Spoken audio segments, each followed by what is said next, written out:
Hi guys, તો અત્યારે વાગી ગયા છે 10 અને અમારી આથિયા બેન સૂતા છે. તો સૂતા હોય તો અહીંયા જ કામ થાય.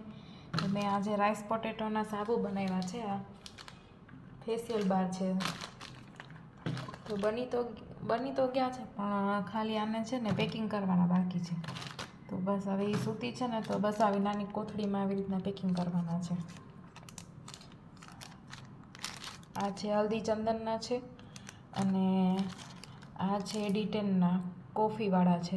ડી10 માટે હલ્દી ચંદન તમે નાખો ને હલ્દી, તો એનો આવો જ કલર આવે છે.